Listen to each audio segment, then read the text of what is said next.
Bismillahirrahmanirrahim. Assalamualaikum warahmatullahi wabarakatuh. Alhamdulillah, segala puji bagi Allah atas nikmat dan karunia-Nya kepada kita. Banyak sekali nikmat yang tak terhitung jumlahnya, tidak ternilai harganya. Kita tidak bisa mampu untuk menghitungnya. Ada beberapa komentar yang menarik ketika saya membahas tentang satu tema, yaitu masa depan agama di tengah fenomena agnostik dan ateis. Ya, sebenarnya membahas tentang agama itu ada yang mengatakan ini bahasan yang cukup sensitif ya. Artinya tidak mungkin orang bicara agama kemudian sama sekali bisa melepaskan dirinya dari emosi dan keberpihakan. Kemudian komentar-komentar itu cukup menarik untuk menjadi satu renungan kita bersama. Ya, sebagai bukti bahwa agama itu juga memiliki sentimen emosional, itu sekaligus agama itu bisa menjadi penumbuh motivasi. Penumbuh motivasi, orang bisa bersemangat karena agama. Kemudian juga sehingga dari semangat itulah kalau bisa diarahkan secara positif akan berguna bagi kita. Ya, kalau kemudian ada yang berpandangan agama akhirnya menjadi sumber konflik ya, menimbulkan masalah. Bisa begitu, tapi bisa juga sebaliknya. Kalau kita menganggap agama sebagai sumber konflik, sebenarnya apapun masalah itu bisa menjadi sumber konflik. Dan saya kira ini perlu dilakukan satu riset ya, yang lebih komprehensif. Mana peperangan yang didorong oleh faktor agama, mana konflik peperangan yang didorong oleh politik, atau mungkin faktor pendorongnya itu adalah politik tapi kemudian memperalat agama sebagai alat untuk mengendalikan atau mengarahkan masyarakat. Kita masih ingat peristiwa revolusi Bolshevik. Ya, barangkali para pengamat sejarah akan punya perhatian besar. Revolusi Bolshevik. Ketika itu untuk meruntuhkan Kaisar Tsar Rusia itu tokoh-tokoh komunis ya waktu itu. Siapa ya yang dulu pada masa runtuhnya Tsar Rusia itu? Stalin atau Lenin ya. Nah, dia menggunakan terminologi jihad untuk menggerakkan kaum muslimin yang ada di negara-negara pecahannya Soviet ya. Ya, seperti Turkmenistan, Kazakhstan, Tajikistan, itu kan banyak sekali muslimnya ya. Nah, untuk menggerakkan mereka agar bersama-sama menggulingkan Kaisar Tsar waktu itu, maka mereka menggunakan terminologi jihad ya. Jihad itu kan versi Islam, dan ternyata itu cespleng sekali ya, dan sangat berhasil menggerakkan itu. Nah, terus pertanyaannya, terus ini perang atas nama agama atau agama diperalat oleh politik ya untuk meruntuhkan lawan politik. Nah, saya kira satu persoalan, satu konflik nggak bisa dilihat dari hanya satu faktor saja.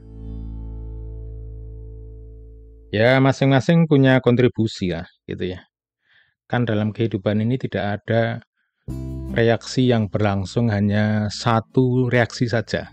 Ya, ini teori kimianya yang muncul ya. Jadi kalau terjadi sebuah reaksi, maka sebenarnya yang terjadi itu bukan hanya reaksi satu arah saja. Yang terjadi itu kompleks ya. Beberapa reaksi terjadi secara beriringan atau bersamaan. Nah, peristiwa-peristiwa alam itu juga terjadi, beberapa proses berjalan secara simultan kemudian melahirkan satu keseimbangan baru. Nah, ini juga yang terjadi ketika dalam konflik sebuah bangsa atau sebuah negara itu banyak faktor yang terlibat di dalamnya. Kita kalau hanya melalui pendekatan agama sumber konflik, rumit nanti, nggak ada selesainya ya. Sedangkan kita tidak jauh-jauh lah. Di Indonesia ini, ketika terjadi konflik politik, misalnya agak supaya kita tidak memperuncing emosi kita ya, kita tarik yang agak jauh.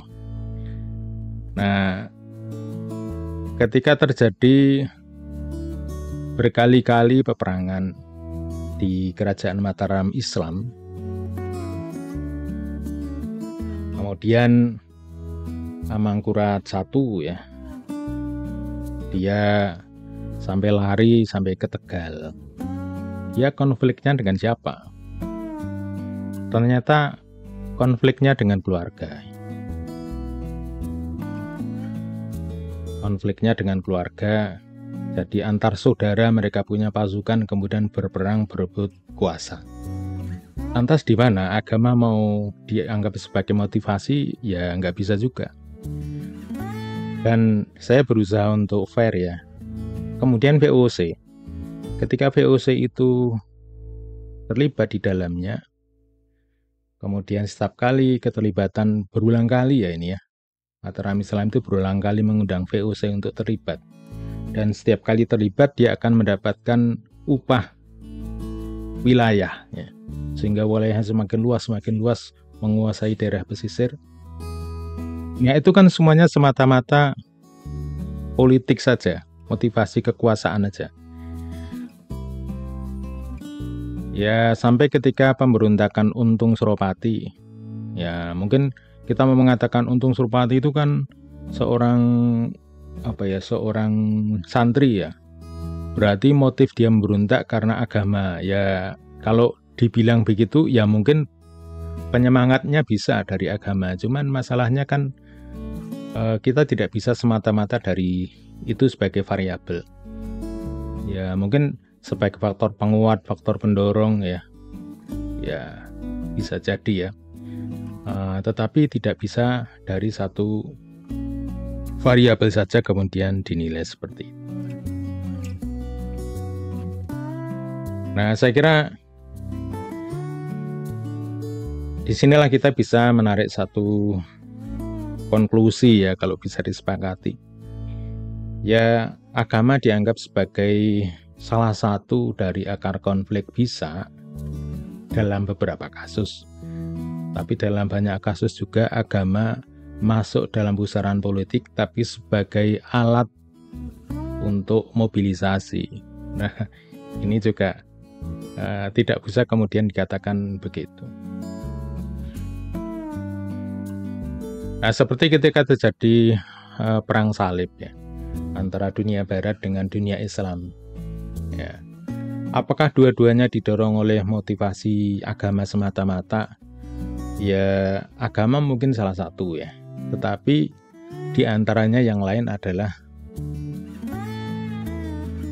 bisa jadi adalah perang eksistensi kekuasaan ya, jadi geopolitik.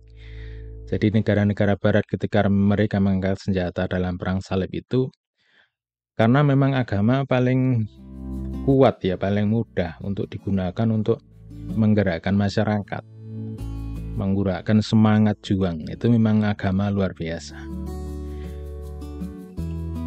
Nah, saya kira inilah yang perlu kita pahami. Sehingga kalau kita melihatnya dalam sejarah yang lebih besar, sejarah negara dan bangsa, maka ya kita sulit untuk mengatakan agama sumber konflik itu sebenarnya.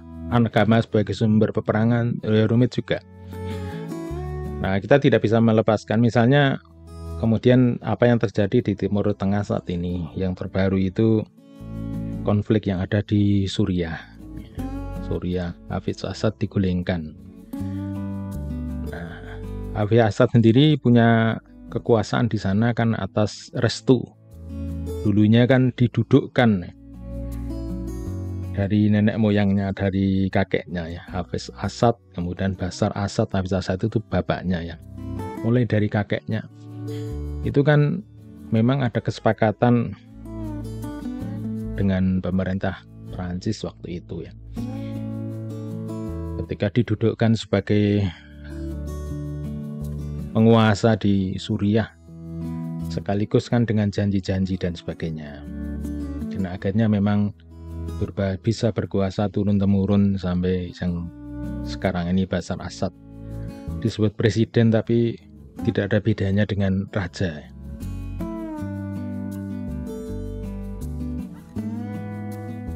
Nah, kemudian ketika dia digulingkan pada saat ini, terus apa ini motivasinya ya? Apa juga konflik agama ya? Kan ada konflik kepentingan, kesukuan, keluarga dan sebagainya ya. Masa itu kemudian jadikan satu kesimpulan saja agama, apalagi agama apa? Apakah Sunni dan Syiah? Sunni dan Syiah saya kira mungkin juga ya ada satu pendorong, tapi bisa jadi di belakang itu ada klan-klan tertentu yang mereka kepingin menguasai negara. Nah, saya kira inilah yang perlu kita ya dimaklumi saja ya, dimaklumi saja. Saya tidak ingin mengatakan harus dihilangkan sama sekali ya, nggak bisa. Karena orang akan mendapatkan keuntungan dengan memanfaatkan terminologi agama itu. Kalau kemudian ingin sama sekali tidak ada pemanfaatan itu ya saya kira nggak bisa ya.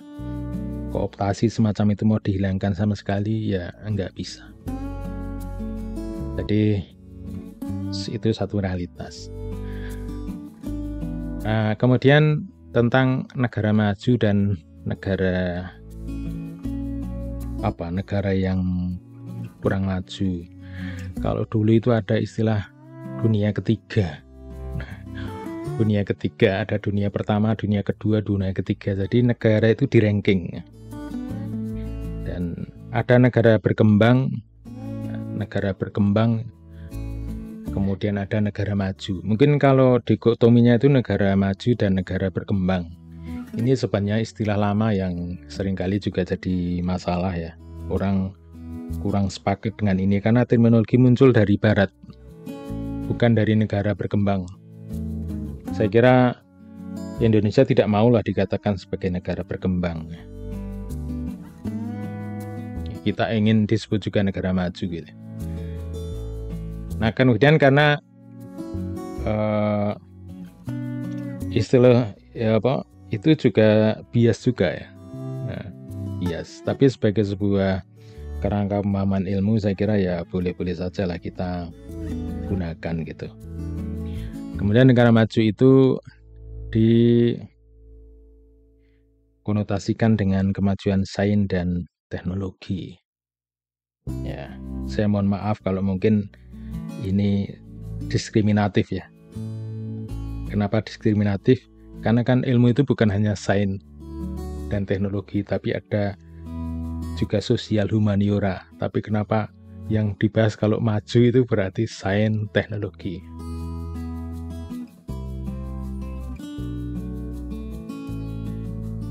Ya, karena kan paling mudah dipahami ya, sains teknologi. Kemajuannya bisa dipegang, bisa dirasakan gitu. Transportasi menjadi mudah, itu kan sains dan teknologi. Komunikasi menjadi lebih gampang, itu sains teknologi. Nah, ya mungkin ada yang berpandangan, oh ada juga kemajuan dalam ilmu sosial humaniora kalau sebuah bangsa bisa lebih meraih demokrasi yang lebih lebih demokratis lah gitu ya, lebih bisa menjadi negara yang demokratis. Tapi apa iya ya, karena nggak bisa kita terapkan saat ini.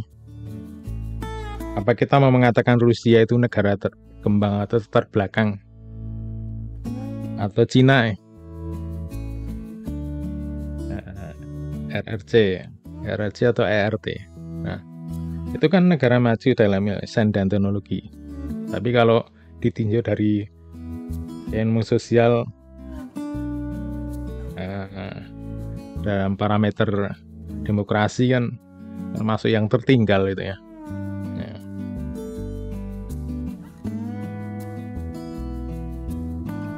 Atau mungkin Singapura ya. Singapura sangat maju, tapi kita juga tidak terlalu yakin apakah betul kemudian sistem politiknya mampu mengakomodasi sebuah keterlibatan masyarakat ya. Kan demokrasi itu kan ya untuk kepentingan rakyat ya. Nah, memang saya kira kemajuan sains dan teknologi itu memang lebih banyak dipengaruhi oleh stabilitas politik. Stabilitas politik itu tidak mesti berjalan beriring dengan demokrasi. Asal negara itu stabil secara politik, dia akan bisa mengembangkan sains dan teknologi secara maksimal. Ini harus diakui, sehingga negara yang bisa mengembangkan teknologi nuklirnya secara maksimal itu negara-negara yang dalam tanda petik kurang demokratis. Ya, mengapa bisa begitu? Karena mereka tidak peduli dengan ketakutan rakyatnya ya. Pokoknya ini kita mau kembangkan nuklir, setuju tidak setuju ini program negara gitu.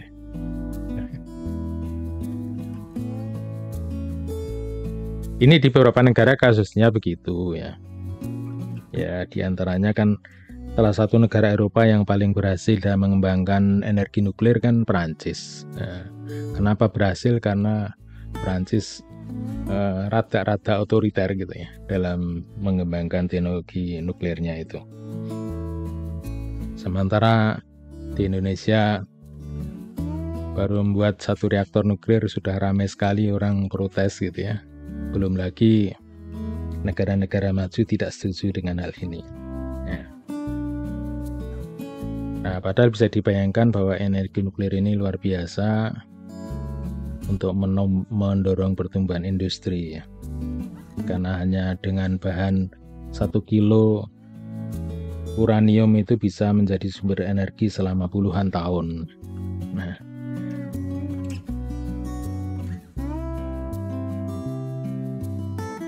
ya ini kita berbicara tentang negara maju dan negara berkembang.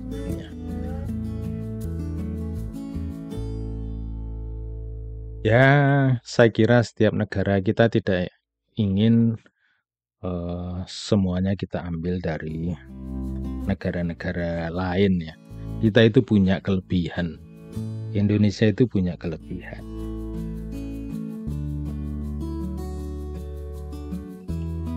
Dibanding negara-negara lain, Indonesia ini kalau tinjaunya tadi bicara tentang agama ya, merupakan negara dengan mayoritas beragama Islam. Sekarang ini 90% atau 85% ya. Kita tidak bicara tentang variannya ya.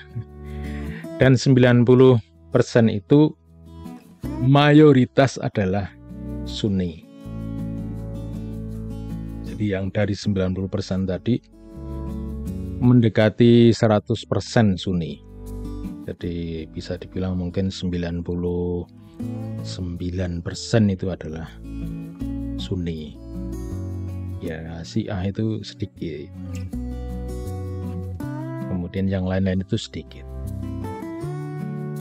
Nah, umat yang homogen inilah yang sekarang ini saya bicara tentang kelebihannya homogen ya. Kalau biasanya heterogen, homogen. Homogen inilah yang kemudian menyebabkan potensi umat Islam di Indonesia ini sangat baik dalam rangka menjaga merekatkan seluruh bangsa ini dalam satu bingkai negara. Jadi kita alhamdulillah memiliki konsensus negara yang bisa dikatakan sudah final ya. Banyak negara yang tidak bisa mencapai kesepakatan dalam membangun konsensus nasional. Alhamdulillah kita semuanya ini berhasil. Kita bisa dibilang selesai mulai dari menetapkan negara, kemudian dasar negara, undang-undang dasar dan sebagainya. Kita itu bisa dibilang betul-betul menyelesaikan tugas ini sempurna gitu. Sampai kepada bentuk negara saat ini kita sudah mendapatkan bentuk yang final, negara NKRI, Negara Kesatuan Republik Indonesia. Ini sesuatu yang luar biasa yang mestinya kita jaga dengan sebaik-baiknya. Dan kita bisa berbicara kepada negara-negara di luar sana bahwa kita memiliki sesuatu yang hebat lah gitu. Karena konsensus ini menjadi kesepakatan yang betul-betul bisa diterima oleh semua pihak. Termasuk juga unsur-unsur perekat yang lain, misalnya bahasa Indonesia sebagai bahasa persatuan. Banyak negara itu yang sampai sekarang belum selesai masalah bahasa persatuan ini, sementara kita punya bahasa Indonesia yang menjadi pengikat kita semuanya ini. Ya, kalau kita mau ditanya tentang apa sih kelebihannya, apa sesuatu yang bisa kita banggakan dari Indonesia ini, ya saya kira di situ. Kita pantas menjadi guru dalam masalah kemajuan dalam kehidupan bermasyarakat, berbangsa, dan bernegara. Pastinya kita lebih pantas bicara tentang demokrasi, kita lebih pantas bicara tentang hak asasi manusia, kita lebih pas untuk berbicara tentang bagaimana membangun kebersamaan. Saya kira ini nilai yang sangat tinggi yang perlu kita jadikan satu kebanggaan bagi kita semuanya, sekaligus kita jaga.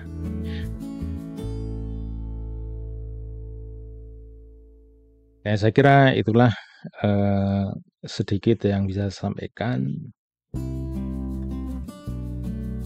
dalam kaitannya tentang